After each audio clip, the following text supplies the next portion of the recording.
see.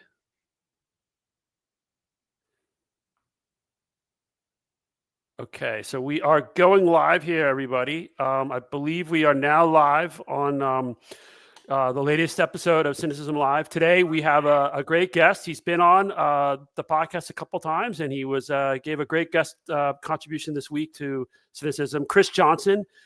He's CEO of China Strategies Group and a former top China analyst at the Central Intelligence Agency.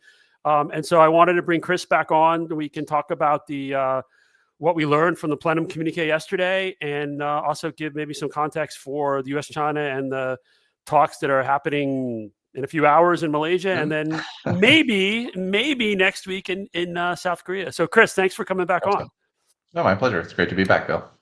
Great. I don't know if you want to tell the audience a little bit more about your background, just to give a little more context. That covers most of it, but yeah, I was with the CIA for 20 years, where I was their top China analyst, and while I was there, I also did some service overseas in various places in Asia. Served on the staff of what's called the PDB, the President's Daily Brief, which is sort of the daily intelligence newspaper that the president gets every day.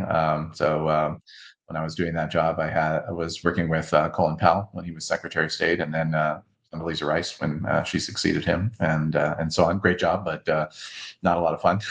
Well, that's a job where you don't sleep, right? You start working at like 9 at night, and you go in at like midnight. Yeah, so it's at the time when I took the position, one of my bosses was like, "You'll be fine. You're a morning person," and I'm like, "No, this is the middle of the night person."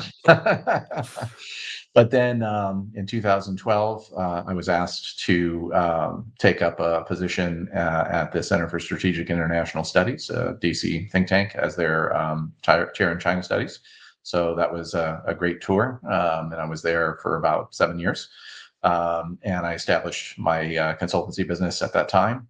And then come around 2019, the business was just doing very well, and I was beginning to think, well, I'm working harder now than I did in government, so something's wrong.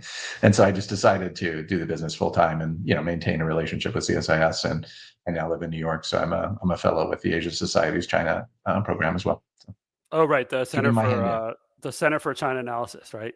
Exactly. Right. Great. Well, thank you. So what do you think? What sort of surprised you or stood out from what we learned from the plenum this week?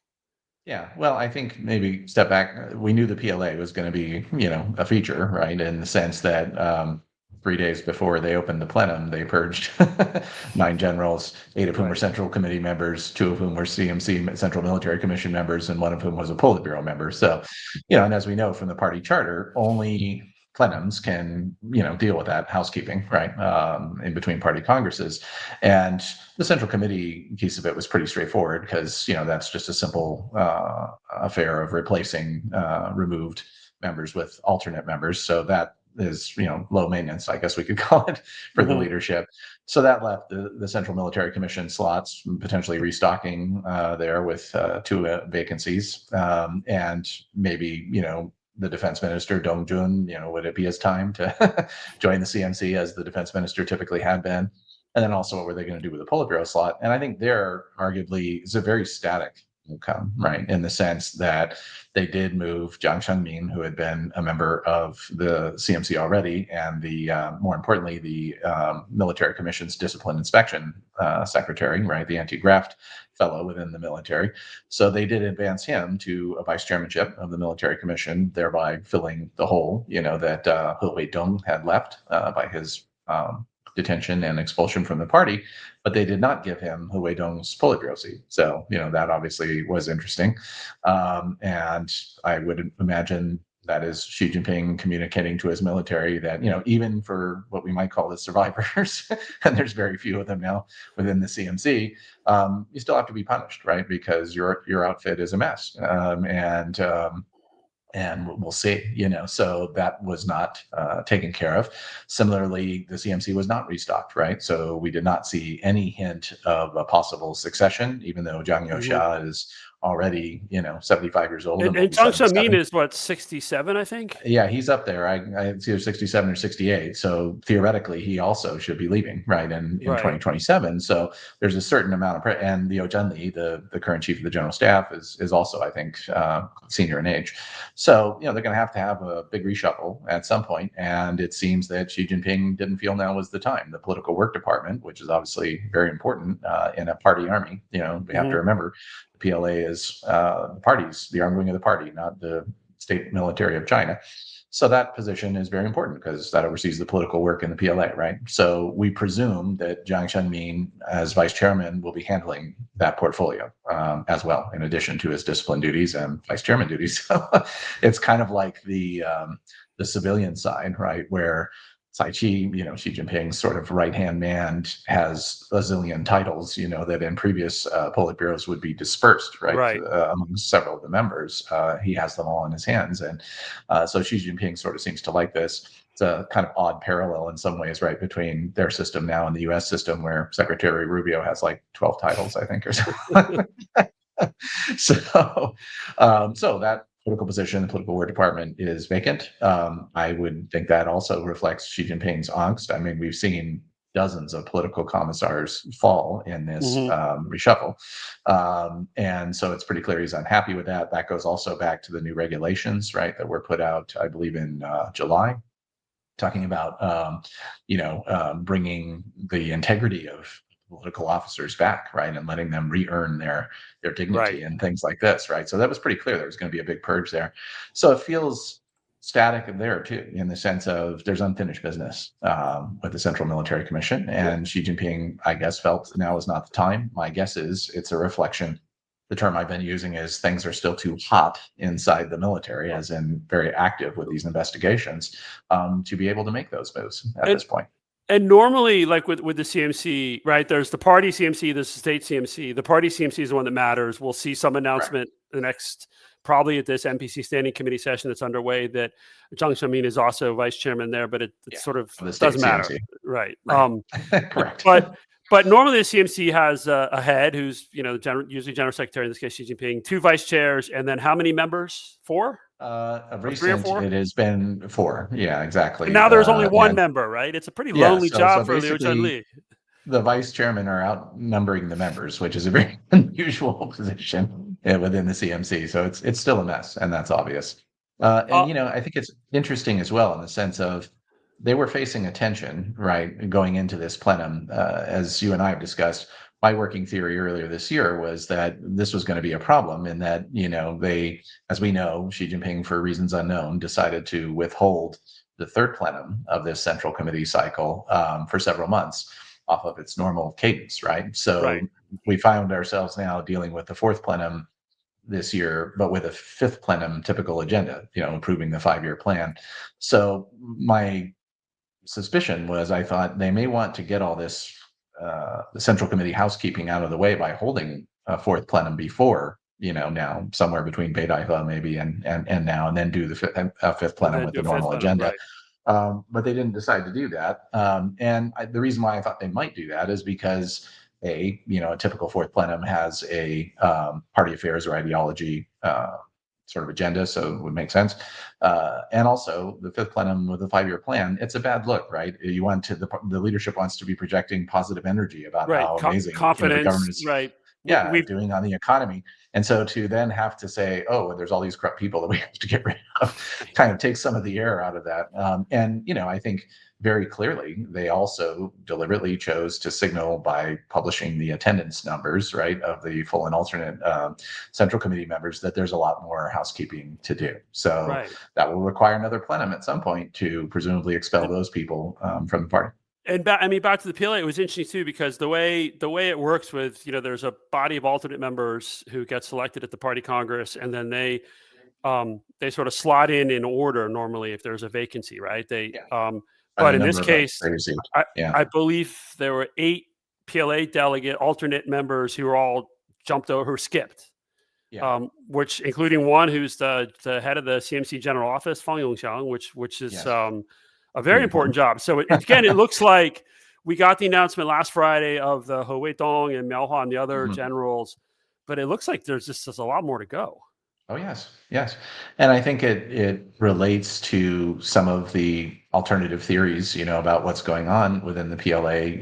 Is it Xi Jinping doing all this, or is it, military officers kind of in a running street battle of rival factions, which is something that's been suggested. And also, obviously there were other rumors about, big changes and Well, in the this sort of was, diaspora community. if you listen to some of the, the Falun Gong and some of the dissidents, this was the plenum where Zhang Youxia was going to take charge with Hu Chenhua, with the backing of, I think, Hu Yes. Jintao and maybe Yes, Wen Zhirongji.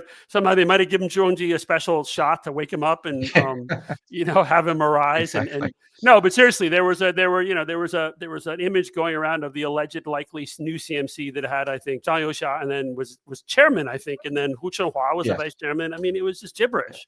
But But it was out there Yeah. for a long time, and it certainly doesn't. At least at this point, it didn't happen.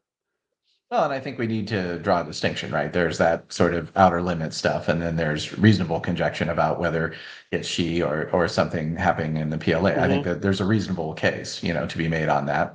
My own view is it's Xi Jinping all the way. One of the reasons I think, as we were discussing before we went live, I don't. If the uniformed officers were in charge, they wouldn't put a character like Jiang Shenmin in a vice chairmanship of the military commission slot. His job is to deal with corruption, root out abuse of power, and so on.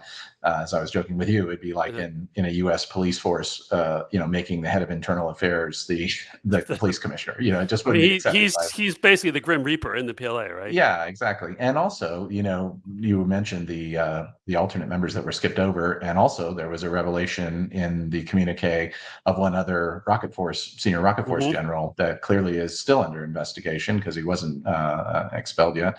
And the skips, there were a few Rocket Force people there too. So the original sort of incarnation, I believe, of this is all happening within the military was that He Weidong was the one who kicked it all off by purging the Rocket Force leaders, in mid 2023. Well, he's been detained for some number of months, and now he's expelled from the party. So who's the person within the PLA who's going after these Rocket Force officers now? And it's not him. Right. So right. that would suggest, that it's Xi Jinping. Also, Zhang Youxia, this idea that he's some sort of power unto himself inside the PLA seems wanting and to me. fighting with Xi Jinping. Yeah, the reality is they're very close, so it's not clear to me why they would be fighting. First of all, their fathers knew each other well. I assume they grew up with each other as children, so they know each other, obviously. And yet, Xi Jinping's father obviously became a much more senior person in the party than Zhang Youxia's father. Also, if you look at the record, Zhang Youxia's career was heading terminal in 2012. He was still a military region commander at the time. He was already 62 years old. So quite close to the retirement age for MR level commanders. So if Xi Jinping had not been picked as leader, we would not be hearing about Zhang Youxia now. And even at that, I think Xi Jinping also, despite picking him and trusting him very much, kind of clipped his wings with the inspection into the what's now called the Equipment Development Department of the PLA, previously the GAD. He was the first head of the EDD, Zhang Youxia. Now, the way they've done the purging, Xi Jinping has very neatly drawn the lines. No one with any connection to that office prior to 2017 has been purged. But there was a guy in the round of purges in late December 2023 who was formerly of the GAD and had worked for Zhang Youxia at that time. So, this is Xi Jinping just reminding even his pals, no one is safe. And so, therefore, the idea that Zhang Youxia is some sort of independent force within either the party or the military, I find it wanting. I mean, it also, and again, this is, you've got to be careful with the propaganda, but certainly the signaling, before and after the plenum around Xi Jinping, from reading the propaganda and listening to the propaganda, there's no question that, Xi Jinping, at least in the propaganda worldview, is large and in charge. I mean, you saw we had the PLA Daily editorial, not a commentary, but an actual editorial last Saturday that was very clear. Recited all the right things about Xi Jinping and his power. It was also interestingly, it traced it back. It said that the cases of He Weidong and Miao Hua and the others who were announced a week ago were the fermated and mutated residue of the toxic legacy of Guo Boshong and Xu Caihou. Yes. and that the current anti-corruption struggle is a continuation of the rectification and anti-corruption drive since the 18th Party Congress. Yeah. So Very interesting. is that you think that's true, or is that just a way to sort of package it up as being Yeah. sort of trying to tamp down some of the speculation? I think it's probably a bit of both, and it's always useful in these things. One of the things we see them doing all the time, right, is Xi Jinping basically works very hard, or the people around him work very hard to cultivate this air of infallibility, Mm-hmm. unflappability, arguably indefatigability. How do you pronounce that one? And in other words, this is a guy who doesn't make mistakes, and so on and so forth. And it's all one unfolding thread from the beginning of his tenure until current. And so it's useful, I think, then to connect the dots back to that original purge. I also think, though, it's meaningful. In other words, it's not just propaganda boulder dash. There's something to it in the sense that they're basically saying the crimes of Miaohua and He Weidong were similar in nature to those of Guo and Xu. And as we know from the record, that one of their big crimes was basically they were operating their own military within the military, right? With the pay for promotion and buying of office and so on. There were questions as to where those officers' loyalties might lie. Mm-hmm. I think one of the interesting dynamics as we see the purge expand, you can make the case He Weidong's sort of helicopter promotion, from the theater commands all the way to the Politburo and the military commission as a vice chairman, may have been sort of an effort to take a slice, right, to get at a younger generation of officers in the hope that maybe they weren't as dirty, by that whole process. I think Xi Jinping is finding you got to cut even deeper. That there's Cut several multiple yeah, generations down. that there's several generations of PLA officers that have dirty hands, from that period, and it may be an impossible task to do that. But I think it's interesting as well, the whole characterization of their Miao and He's crimes. They mentioned specifically violating the chairman responsibility system, right, which is this thing that Xi Jinping has put in place to sort of remind everyone that he's not just titular head of the military; he's the proper head of the military. And two, this idea of violating the principle of the party commanding the gun, right? So these are big charges, Right. and That was in the and you have to PLA editorial as well, right? That was one of correct. So I the think you have to charges against them. separate that then from, say, the rocket force cases or the defense industries cases or the equipment and procurement bureaucracy cases. Those seem to me to be straight up vanilla greed, right? With some touches of maybe helping people get office or things like that. That Right. seemed to be the case for the former defense minister Wei Fenghe, right, and people like that. But there's none of this in their official charge sheets, right? There's none of this about the responsibility system or party controlling the gun. So these are distinct streams, in other words, which then I think. Sorry, I Go was ahead, going to sorry. say what it said was seriously undermining the principle of the party commanding the gun and the system of CMC chairman responsibility system. That was a Yes. specific phrase in that PLA daily editorial. And that had not appeared in the purgings of these other, previous officers, Li Shangfu, Wei Fenghe, the Rocket Force people. So, in other words, these are independent investigative streams, not Right. one running battle within the PLA. And those are much more serious charges than run-of-the-mill corruption. Yes, very much so. So I wonder what they really were doing. What I they mean, were up we to. don't, we don't. I mean, there are all sorts of theories out there. Do we think we'll ever actually know? No, this is the other thing. I think this also comes into the air that Xi Jinping likes to portray of infallibility and so on. In other words, in the Mao period, right, we would get lovely phrases like the Lin Biao anti-party clique and long descriptions of their many crimes and stuff. Xi Jinping doesn't seem to like that. It's bad. No adverse currents in this era. No February adverse current and no Li Fu Guo case and things like this. So I think Xi Jinping instead is like, I do the needful, sweep it under the rug. I mean, you look at the way the communique was laid out, even it's very interesting. It's just sort of this casual, oh yeah, Jiang Zemin is now vice chairman and all these dudes are gone. Yeah, no, it was very, very mad of the fact down at the bottom. And the announcement last week of those cases was on a Friday afternoon. It was from the Ministry of Defense spokesperson. They didn't make a big deal about it. And the real big deal was that PLA daily editorial over the weekend. Yes, and I think there was another editorial overnight. So they're taking it seriously. Oh, I have not seen that one today. So no, it's just one of those things where you wonder, they're not obviously not trying to sweep it under the rug. Where they also, to your point earlier, they didn't want to make too big of a deal of it before this plenum, because this is all about projecting confidence. And one, we've achieved, we've been so successful in this current 5-year plan period and overcome all sorts of hardships and challenges like COVID, like the trade war. And then this is obviously all about looking forward to the next 5 years and projecting confidence and stability, and the sort of the superiority of the socialist system, and why they're on pace for their goals towards modernization. So maybe again, that's where you don't know, were they trying to hide it or sort of tamp it down for some reason, or is it really just more of an optics, like let's not blow it out of proportion because the focus is on the positive? I don't know. I think it's probably a bit of both, but hard to say. Yeah. So where does this leave the PLA though? Like what do you think happens next? And what do you think? I mean, I think we talked about it maybe even last year. I mean, the ongoing debate, okay, because the PLA, there have been so many officers who've been put under investigation that therefore their combat readiness must be weakened. So it's good news for Taiwan, for example. They wouldn't dare do anything on Taiwan because Xi Jinping can't be confident they would actually fight. Do you think that's true? I mean, I was skeptical, but then you look at all the generals who were like not at the Central Commission or were skipped over, and you wonder, is it deeper than maybe we thought?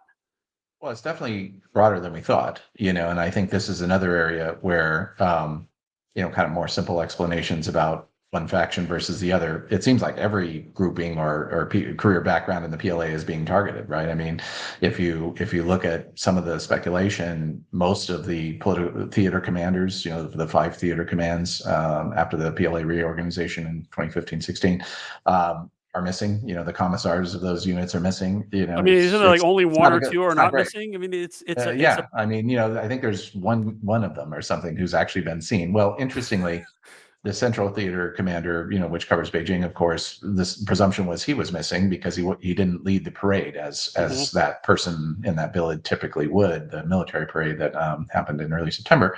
But apparently he showed up at the plenum yesterday. So we have these instances occasionally too, where somebody seems to disappear and then they come out the other end. Dong Jun, right, the defense minister, went missing for a little bit, and everybody thought he was on his way out. So I think in terms of where it leaves it, look, there's no denying that it has impact on their readiness and morale, certainly.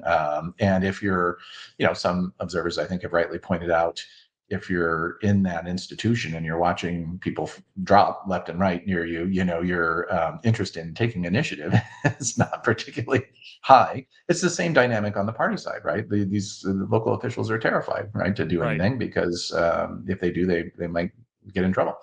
So I think that dynamic plays in the PLA. I just think, I think it was the China Watcher, Taylor Fravel, did a very interesting piece, I believe in Foreign Affairs, where he sort of laid out, okay, this is all true, but remember, they have a history of going to war when they're not ready. The Korean War, the fight against Vietnam in 1979. So in other words, when they feel like they got to do something, they do it. And I'm sure they would. But barring that, does that give Xi Jinping some pause? It must. There's no question. I think what's important to remember, though, is that yes, a lot of these guys are dropping like flies. There are also a lot of generals in the PLA and lieutenant generals and so on. So in other words, there will be people that can step up into the slots. I think that younger ones, right, who maybe, as you said, aren't necessarily tainted, and frankly might be the real wolf warriors, not just the sort of the big mouth diplomat type wolf warriors. Right.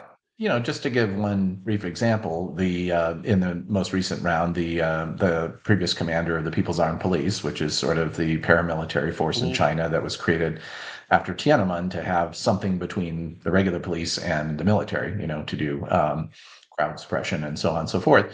He was bounced, and I think obviously in normal times that would be a big problem. The anti-riot force is missing its leader, right? That could be a real problem. Well, when I saw that he'd been bounced, I did a little examination, and he was actually already succeeded by it's an acting commander, but he probably will be named the commander. I believe it was in July. So several months before he was purged. And that individual has a long background.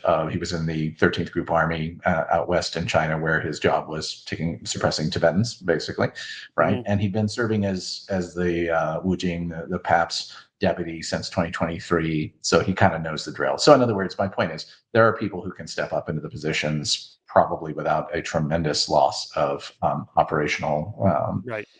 efficiency, I guess we'd call it. And I mean, you do wonder if that also, Xi Jinping believe. I mean, again, I'm just speculating. Maybe he understands that, and so that's why he's willing to be more aggressive. It's entirely possible. Right. I think, we have to probably acknowledge though that given how wide this thing is, he can't have imagined it was going to be Yeah. this bad. And this is another, I think, interesting point, because a lot of the analysis has looked at it as, okay, we had this big spike early in his tenure, right, with Guo Shu and a whole bunch of other people, and then it seemed to go quiet in the 19th Central Committee Hmm. period, right? It looked like it had stopped, and so there was an impression generated that, oh, I guess that was very successful, what he had done in his first term, and maybe he thought it was done, and so on and so forth. I don't think so. My view is when he arrived as leader, he saw that there were two very important power ministries or constituencies that were deeply corrupt and perhaps not loyal to the party leadership. The first was the PLA. The second was the security services, right? The intelligence services, the police, et cetera. And my guess is that when he arrived, he realized, I can't, go after two cobras at once, chopping heads off. I got to let one lie while I deal with one. And, the PLA obviously is the more important because, at the end of the day, they're the ultimate grantor of party rule. Hmm. And then I think in that 19th Central Committee, we saw him very much clean house in the security services. And now he's back to the PLA. In other words, for him, it was always unfinished business and he would come back to the PLA. I don't think he felt, oh, problem solved. My sense is it was more, I've done a lot of damage with Guo Shu and so on. Hopefully these guys kind of learn the lesson. It's very clear they didn't learn the lesson. Right. And then it goes back to the question, Jiang Shengmin getting promoted to CMC vice chair. I mean, from one perspective, it may be that's a reward for him actually, doing meritorious service, Li Gong, like actually, Absolutely. with Zhang Youxia potentially, not against Zhang Yeah. Youxia. No, I think they've been in league the whole time. I don't buy the, what is it? I always get the clique and the gang mixed up. I think they're supposedly the Shanghai gang. Well, there's the Fujian clique, Shanxi and then gang. there's Shanxi the gang. Shanxi, yeah, because Jiang Zemin is originally from Shanxi, and I think Yes, as is Zhang Youxia, is it right? Zhang So, Youxia, but right? I don't believe in that. My sense is it's more, they have reason to be allied, right? Right. And obviously Xi Jinping trusts Jiang Zemin a lot. Yeah. No, it's really. I mean, you covered the PLA for a long time when you were in government. I mean, during your time in government, was the PLA ever this messy? Yeah. I mean, it was No. corrupt, right? And that was Yes, good in a lot of it ways, but was. It was beyond this messy, arguably, in terms of the levels of corruption then. It's just the leaders at the time, Jiang Zemin and then Hu Jintao, they didn't really do anything about it. They tried, to be fair to them.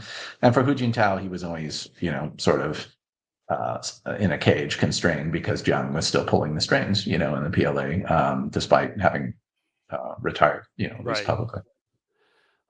No, it's because and so back to the piece you wrote for Sinocism earlier this week. Yeah. You laid out a case, and I'll just summarize, but if you want to sort of summarize it better for the audience, I mean, you laid out a case where you're talking about, there's a lot of talk about succession, and Xi doesn't have a plan, or maybe has a plan, and your point was, well, actually, I think he's probably thinking pretty hard about this. Yeah. But we didn't That's my see view. anything at this meeting that would indicate. Yeah. Right. And it doesn't mean it didn't happen, but certainly nothing that we've seen publicly would indicate that any Well, progress toward that. that's right, and I think probably we didn't. It wasn't even happening behind the scenes, perhaps. Although I think things are being mooted. Perhaps behind the scenes. You had talked about on one of your podcasts, this idea of maybe bringing back the old Central Advisory Commission, which is going around among a lot of people, which was kind of it weird is, before the plenum. and it's kind of interesting in the sense of why would that even be being talked about? It doesn't seem to make a lot of sense. In terms of how that was set up for our listeners in 1982 by Deng Xiaoping, the main goal is to get his conservative rivals off their active Politburo seats and kind of ship them into semi-retirement.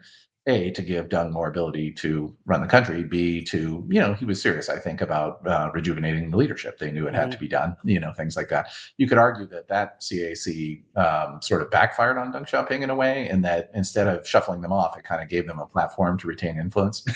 And certainly after 89, when he had to make deals with the conservatives, to stay afloat, they use that perch. So I think if Xi Jinping was going to bring something like that back, it would have a very different design and purpose.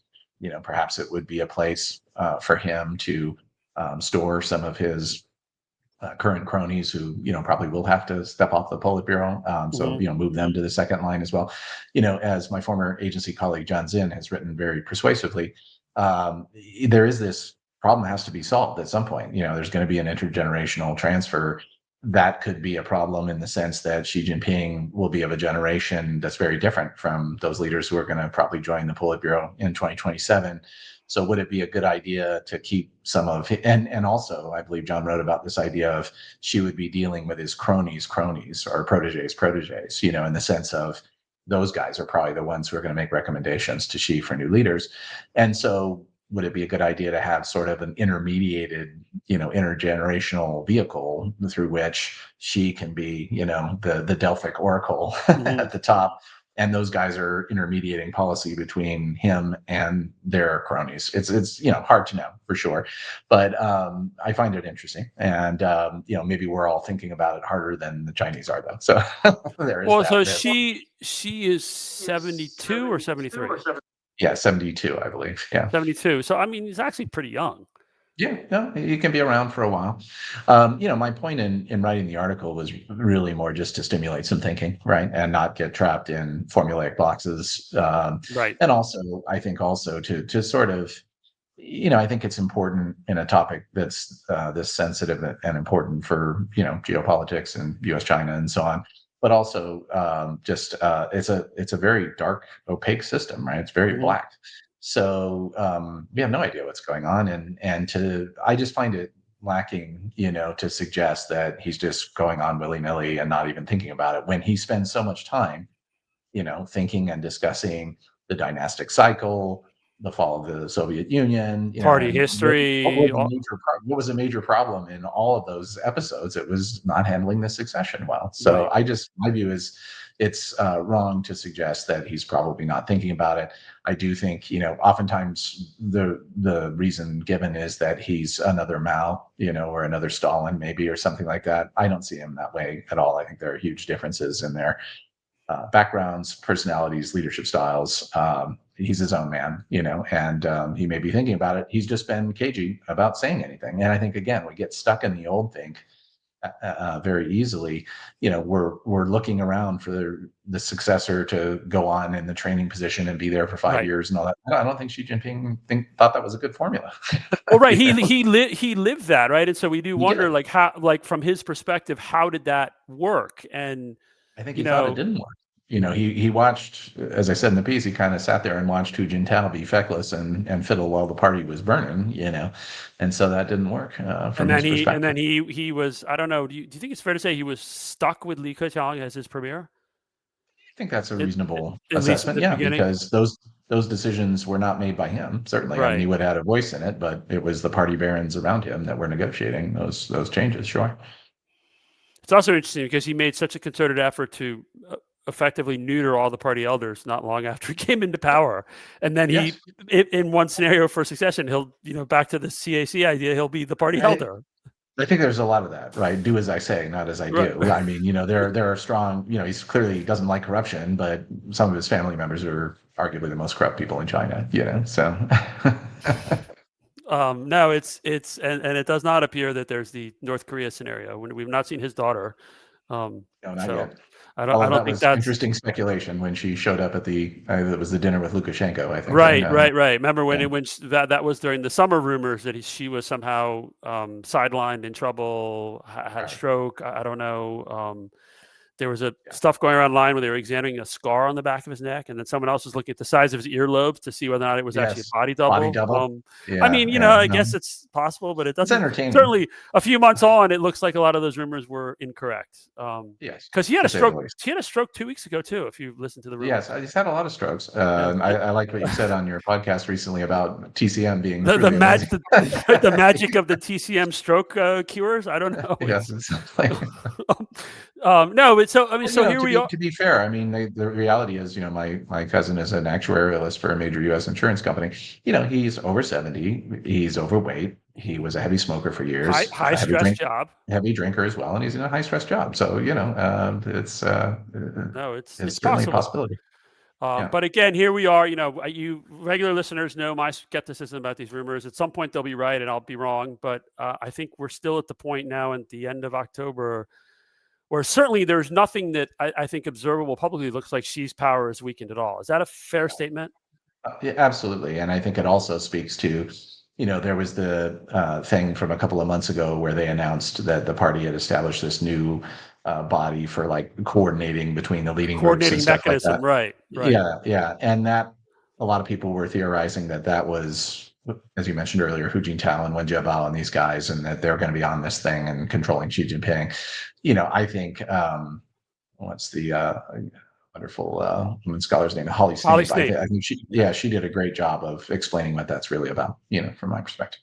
Yeah, and it's not about Xi's power being checked.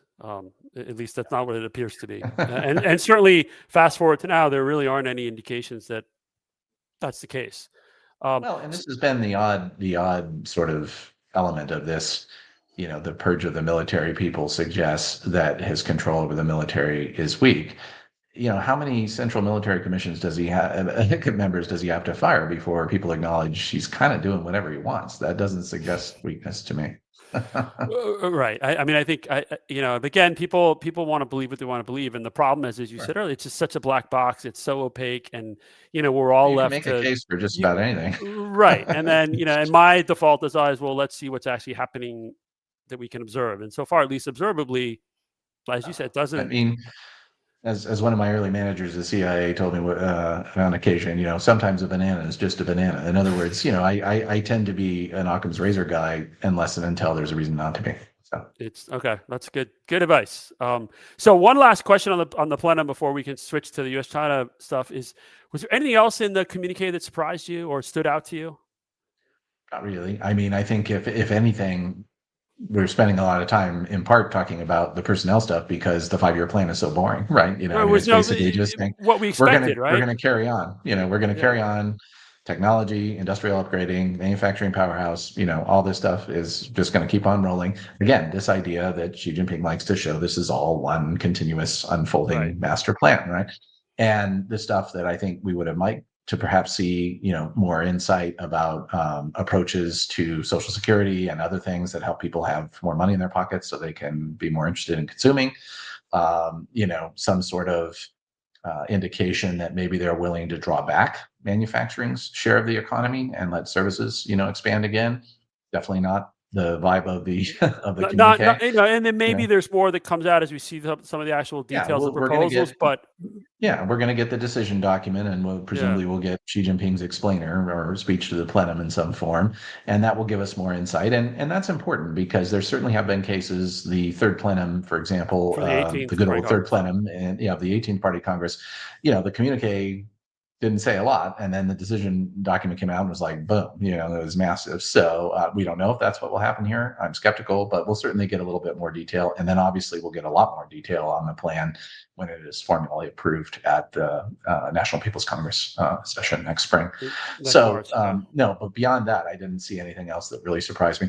I guess what I'm interested in is the sort of signal was there's more to come with dismissals and expulsions and so on and so forth. So he's going to need another plenum to do that, and so the question is he, he's got this spare plenum, as I refer to it in my piece, because of the way he's disrupted the cycle.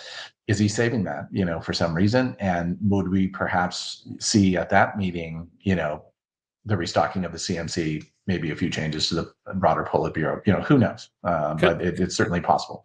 because he did that in the 19th, right? We had the second and third right next to each other. That was the Yeah, I mean that was to get rid of the term limits, so right, slightly different, but the sort of theme is similar. And right, I, sort I of guess that was my other point in the piece was, he's shown himself actually to be a pretty creative guy and disruptive guy in terms of moving around their right. methodologies for doing things and so on. So why isn't it not possible then he's thinking about the succession? Well, and that also goes back to sort of how there was a sort of a precedent for a calendar, sort of the plenums on a sort of certain cadence.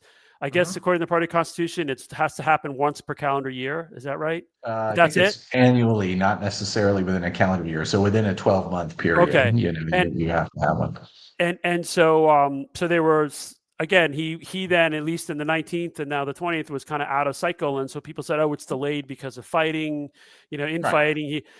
There's just no evidence that's the case. It could just be he's No, just picking it on his schedule. For it that's could be right. that there's Right. infighting, but we don't know. It's possible, and we don't know. We don't know. I am confident he was the one who made the decision to. I use the term withhold rather than delay deliberately, and we don't know why. And well, we probably never will. Just Probably like never will. I the know. military purge, right? Unless Oh, the archives are open someday, and then maybe we'll know. Right? I think I kept long time ago. I kept hoping, someday the archives will open while I'm still alive. I'm less confident that will be the case, even if I live a Me lot as well. longer. Although it'd be um, cool if it did. it would. It certainly would be. Well, shifting gears, I think and it's is related to the because there certainly was some elements of the what we saw from the plenum communique that were clearly directed at the external environment, which really means U.S. right, and the sort of the U.S. Absolutely. want to call it containment suppression, the trade war, whatever you want to call it. So Mhm. switching gears, now it is Saturday in Malaysia. Yes. Um, Secretary Besant and Ambassador Greer are supposed to meet with Vice Premier Ho Li Fong and I think international trade negotiator Li Chunggong, I who imagine wasn't he's going to be actually there. who wasn't actually fired from his main job this week, as much No. as people speculated. Do you have Nope. any sense? I know you follow this closely if you're current. Do you have any sense of how these talks may go, or Well, what I we should think, expect as an outcome? yeah, not a lot in terms of outcomes, I think, for the following reason. Well, step back a bit. I think it's useful that we now, at least from the US side, have had the White House come out and say they're meeting Right. next Thursday. It's happening, et cetera. The The Chinese Chinese were didn't. more. They didn't Well, confirm they it were today. more cagey. I Yeah, think, this is, again, this is a key indicator of why we're having these problems with the negotiations, right? It's just two totally different methods of doing things.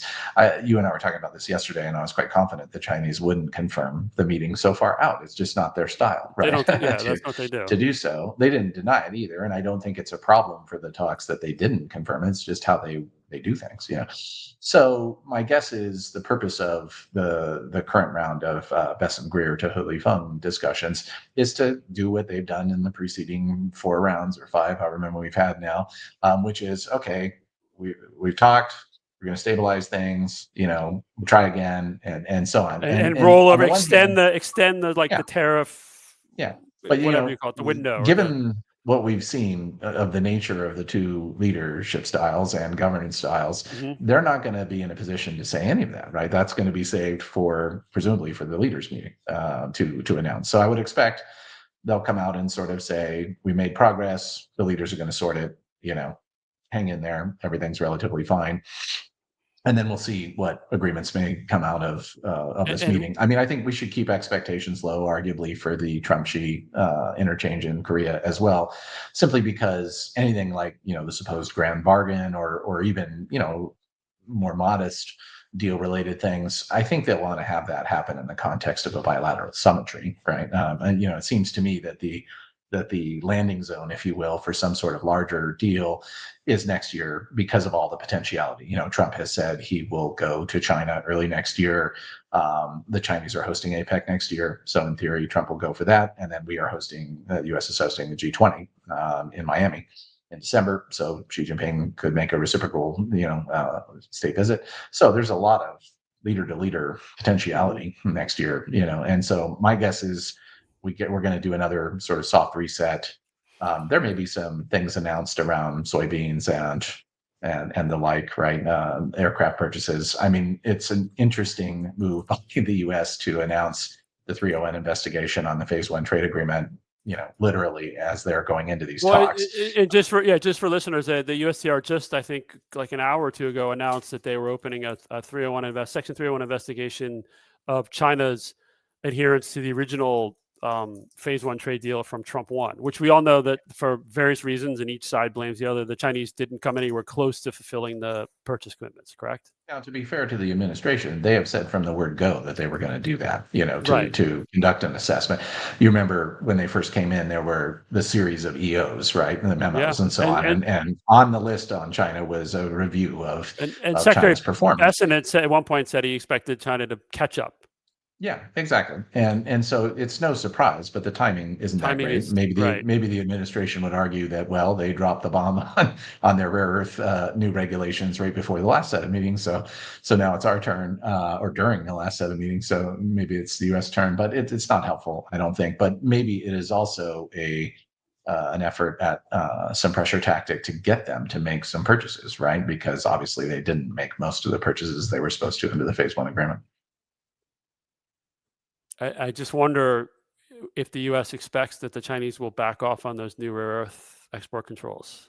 I hope not, but our position, I think it's fair to say that Secretary Bessent and Ambassador Greer, they've gone about as far out on the line, on the rope, as you can in terms of saying these must be rescinded, not Right. paused, not suspended, but rescinded.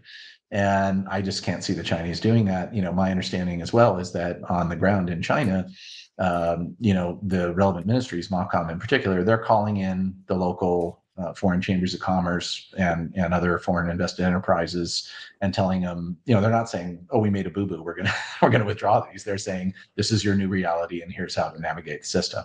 So there doesn't seem to be any indication that they're going to pull it back. Is it a possibility that we could get something where there's an agreement to hold off implementation for like 1 to 2 years? That might be a halfway house, but it's tough to see the Chinese agreeing to that long of a pause, maybe a few months or something, but I can't think that long. But even if they did, I still think that would be in some ways a win for the Chinese, because it would be the U.S. side admitting that these are here to stay and legitimate. Normalized it. Exactly. Yeah, exactly, normalizing it. I mean, this was a pretty. I mean, again, from the Chinese perspective, I think that it was a pretty bold move. Very bold. Very bold. It's smart. And yet, so far, they're getting away with it. So because they did a lot of work to figure out where they had leverage, and they seem to have. I think the had difficult part for them, and where several things. One, I think it might blow up a little bit on them in the sense that there's pretty good evidence so far. I think that the much smaller rare earths regulatory stuff that was passed in April is not working that well, right? That the Europeans are complaining that only 50% of their applications have been approved, things like that, right? So, and this thing is, way bigger in scope. So I think they could find themselves in a lot of buried by a lot of paper and therefore in a bad place. Also, you can argue that some of their other agenda items, things they would like to see, such as the fentanyl tariffs being removed or some sort of adjustment to these port fees, right, which they're very unhappy about, the Section 301 on shipbuilding and maritime, and also maybe loosening on technologies, B30, Blackwell, all that HBM, high bandwidth memory, all that stuff.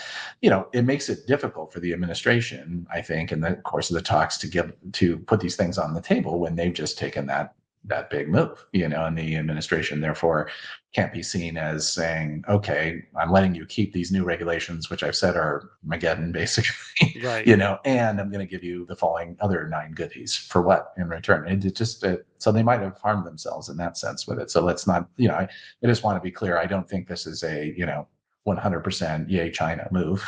No. They're definitely, I mean, they have leverage, they're using it, but I think it's possible they're overplaying their hand.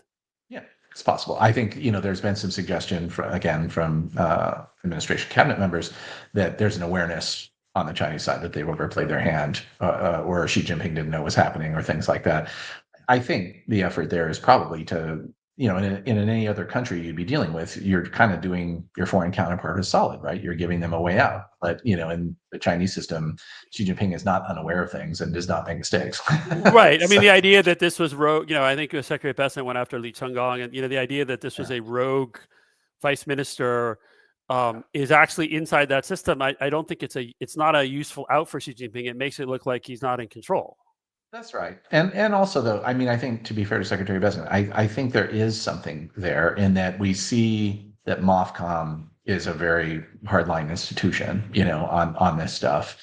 And that, we hear periodically, wouldn't it be nice if various Chinese agencies could be convinced that Donald Trump is not a king, and I think MOFCOM is one of the agencies that has been telling Xi Jinping, like, he's a king, he can do whatever he wants. The Republicans can't stop him on anything. They won't, so on and so forth. So it's perfectly reasonable for us to make our maximalist demands all the time, and perhaps if they could be disabused of that view, they might see things a little straighter. The question would be, how bad does it have to get to disabuse them of that view? Right. So are you suggesting the Americans in Beijing should stage a no kings protest? No, I don't think so. No, bad joke. Oh, it'll Sorry. be interesting. No, bad joke. And then so there's the meeting happens this weekend, and again, I think the best case would be agree to not impose, like, sort of not have the tariff snap back in, I think it was November 10th or something, and sort of give I think that's another the deadline, the 10th. 90 days and not impose the 100% tariffs and this critical software export ban, which again isn't fully defined. There was a leak, earlier this week that sort of made it sound pretty bad, but Yes. I think that was more of a I sort think of we getting should ahead of the take, meeting as opposed yeah, to I think actual. we should take the scope of that seriously, though. It was kind of confusing when, because sometimes President Trump will, refer to things in his own way, how he sort of remembers things or thinks about them or whatever. So when he made the post about 100% tariffs and the software stuff, I think a lot of people, myself included, to be fair, thought, oh, there they go with the EDA, the design software again. It became pretty clear a few days after that, no, that the proposal was going to be much broader. And, this is Armageddon, arguably, as well. Yeah. And, in the same way that China arguably will struggle to enforce, the third party aspects of these new regulations, I think the software thing would be pretty hard for the US to enforce, actually, also. It would be very disruptive for not just American companies, but a lot of allies and partners too. Yeah, no, other countries, trading partners. It doesn't make a lot of sense to me, really. So I wanted to ask you, we have a few more minutes. I really want to be cognizant of your time. There's a Wall Street Journal article today that's getting a lot of traction about, the headline is China's new strategy for Trump: punch hard, concede little. And I think one of the key paragraphs says that the Xi's strategic evolution takes a page from Trump's own maximum pressure playbook of using the threat of overwhelming economic sanctions to get his way. According to those familiar with Beijing's thinking, while China's reactions to U.S. trade assaults were often proportional in the past, its countermeasures now are designed to be more severe. Is that what your understanding of sort of how Xi's thinking has evolved, or what you've been hearing? It's possible. Yeah, I read the piece. I thought it was good. There was some good insight in there. My thinking has been that she certainly learned certain lessons from the first trade war. Right, some of them were tactical, some of them were strategic.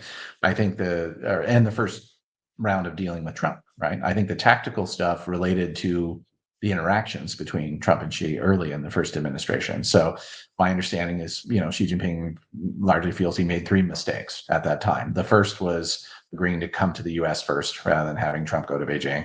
The second was, in agreeing to do so, going to Mar-a-Lago rather than the more formal atmosphere of the White House. And the third was giving Trump a reciprocal state visit plus treatment, only to have Trump go back and launch a trade war, right? So he has comported himself exactly that way. He has no interest in visiting the United States first. And, we're seeing those lessons play out, if you will. Likewise, on the strategic side, I think they learned, don't assume that you should just wait and stand by and things will get worked out in negotiation and ultimately we'll find a safe landing. If the U.S. does this stuff, push back and push back hard, immediately, to let them know that, they have lost escalation dominance. And that's really the point, I think, of all of these measures, especially in export controls. The Chinese moves tell us very clearly that they're communicating to the Americans, you cannot get escalation dominance over us with export controls because we have our own export control thing that's just as important, to you as it is to us. So I think, we have to be careful. I think it's a little overstated to suggest that, they're punching back and, all of this. I think they've just learned some lessons from the first round and, they're deploying those lessons. Well, and it must be frustrating in Beijing at times for them in their minds to say, we're teaching the new lessons and you seem to take an awful long time to get it. Like we're basically with 100% tariff, we're basically repeating what happened in April. Yeah. The result's not going to be any different. Well, The Chinese would write out 100% tariffs just like they did last time. and it would be hard and it would be painful. It would cause a lot of problems. But again, it doesn't mean that they can't deal with it, I think, Right. is my view. And Long term, absolutely not. But also when Trump comes out and says things like, "Well, of course it's untenable to have 100%," we're going to make it big, right? I mean, yeah. So like the Chinese then go, "Okay, so he's admitting it's untenable, so we just need to write it out." and the Chinese explanation, of course, for the when they announced after they announced a new export control regime around rare earths and other some batteries and super hard materials like industrial diamonds. There was that big backlash. A few days later, you could sort of see they were trying to clean up a little bit, and as you said, sort of they're not going away, but explaining why they weren't maybe as bad as was being portrayed by the bad evil Western media. Licenses would generally be approved as long as they were. And they laid out, I think, they specifically cited Ministry of Commerce in a press conference or in responses to one of those written responses to questions. I think they specifically cited the expansion of the BIS entity list to the affiliate rule that's a 50%, right? Which does have a significant impact on thousands of Chinese companies. And then I think they mentioned like 19 other actions since the last talks with the U.S. And so I think to your point, the Chinese are also trying to say it seems like you can't just keep adding these little things and expect to just take it and go to the next meeting. Yeah, I that's true, but I also want to give the administration a shout out for something I think they've done very smartly, which is to craft their own rhetorical line around the idea of, look, these are post hoc, justifications by China, tactical, citing tactical concerns for a strategic gambit by them, and I think that's been a good, smart I and well-crafted think the Chinese had the this on the shelf, and they found the pretext. Of course. I mean, and there's a reason why in a tag team, the week of the International Monetary Fund meetings there in Washington, that Besson and Greer were doing TV appearances and so on, and kind of correcting that record and saying, for example, on the shipping tariffs, Li Changgang was going crazy about it, in August, and things like that, right? So they were trying to suggest, look, don't be fooled. It was not these particular actions. This is a huge strategic gambit by them that we should not allow to stand. And not just us, but the whole world should not allow to stand. I think that's another smart rhetorical device that Greer in particular has been using, is keep repeating, this is not just about the US, it's about other economies. And that's where I think the Chinese, I do think they, maybe she doesn't care, but I do think they sort of overplayed it, because if they just made it bilateral, it would have been, again, divide and conquer. It would have just been the U.S. versus China. Now it's the EU's getting pretty disturbed. This is what the Japanese are getting upset. The Australians. Yeah. Well, and I think this is the other challenge, and this might be one of the reasons why the administration is sort of hewed to this, this far and no further. You have to rescind these things. Is that I think they feel a certain fool me once, shame on you, fool me twice, shame on me situation. My understanding is that at the London talks, when the Chinese kind of, rolled out the initial export control mechanism, they simply said, look, this is just our global, export control regime, and it's in place, and you're just going to have to accept it. And I suspect that, some of the U.S. team might have thought, no, we shouldn't, but they kind of did, and they regretted that, I think. And so, again, there's this sort of fool me twice, shame on me, dynamic, which may make for a troublesome hardening of the U.S. position, that China may not be willing to deal on. So it's tricky. No, I mean, this is the thing: is it's hard to see how we get out of this. That the two sides sort of get out of this without some pretty significant concessions from both sides, some pretty significant walking back. That's right. I mean, I think at least she doesn't seem like he's a guy who wants to walk things back. Well, I don't know. I think he'd like to have more stability, and sort of less tension. But he's also determined, as I said earlier, to make this point about, look, it's kind of interesting. If you go back to the very beginning of Xi's tenure, right, where he first came up with, what was it, new style, great power relations, right, and tried to sell that to the Obama administration and so on. He's kind of all along been saying, look, my ask is actually really simple. I just want you to recognize that I'm a big country. Treat us equally. Treat us with respect. Treat us equally. And, we're not peers. I understand that quite yet economically and so on, but I've got a lot of moxie, and Right. important in the global economy, and so on and so forth. So just treat me thus.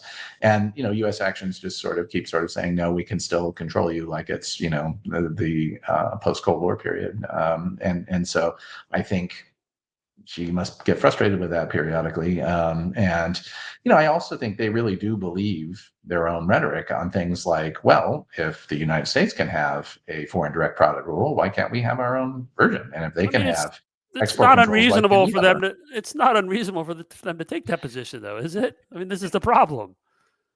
I mean, this is what happens when there are changes in the global balance of power, right? It Yeah. can be bumpy, and it's hard sometimes to accept these things.